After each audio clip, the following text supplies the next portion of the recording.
Among the features in the book that I like and that I think are useful, for instance, one of them is this is how we do it. My goal with this feature was to say, I want to show people that scientists are regular people and there's something they want to know. I wonder why people yawn. I wonder why people, take this medication. I wonder why, your blood sugar goes up after a meal. They want to know something.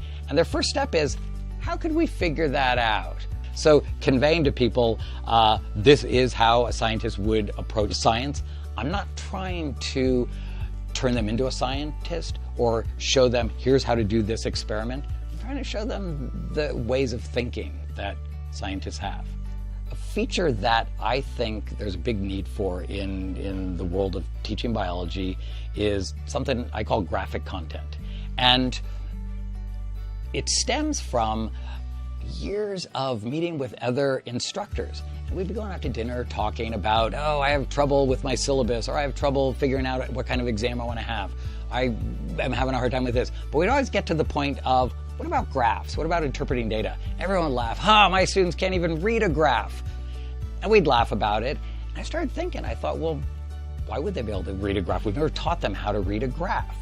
But graphs are everywhere. They're on the front page, whether it's USA Today or Wall Street Journal, they're going to see graphs. I thought, well, why don't I give them some guidance? I want people to see, here's how you could be manipulated by data. They're not lying with the data, but they're causing you to believe something else. I think that if students can leave a non-majors biology class confident that they know how to read a graph and interpret it, that's going to be a skill that's really valuable across their life. One of the features that we have at the end of every chapter that I like, it's called Street Bio, and the idea behind it was that the science that you're learning when you take a non-majors class has an impact on your life every day. So much of what you learn, you can apply it to get a better life. And every chapter there's something where maybe it's about why it's bad to consume too much water if you're running in a marathon. Or maybe it's something about, how can you get your flowers to live longer when you put them in a vase? After you've learned certain things about how plants function or about how osmosis works, turns out you can apply that to your life. And in Street Bio, everyone, I think of it as knowledge you can use. How are you going to use this? And it's kind of fun to see that topics you might not imagine have practical application in your life. They do. When you flip through a textbook, frequently you'll look at the photos and you'll think that, it's window dressing to break up the text.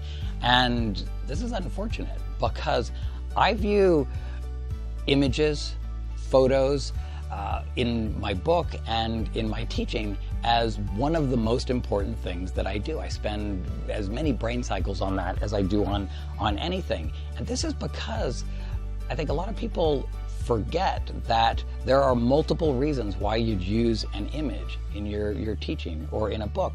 It's not just to convey content. This is what a giraffe looks like, or this is what a potato looks like. It's to do other stuff. People already know what a lot of things look like, but it's to inspire them to say, wow, that's really beautiful. I didn't see that. Maybe you're talking about an insect that's on the lawn in the morning and there's moisture and the water beads up. And I might be talking about whatever the hydrogen bonds in water. But when you see a beautiful picture that is some aspect of biodiversity in its natural habitat, it can cause you to look and just think, wow, it's all around me, and make people look at the world in a different way.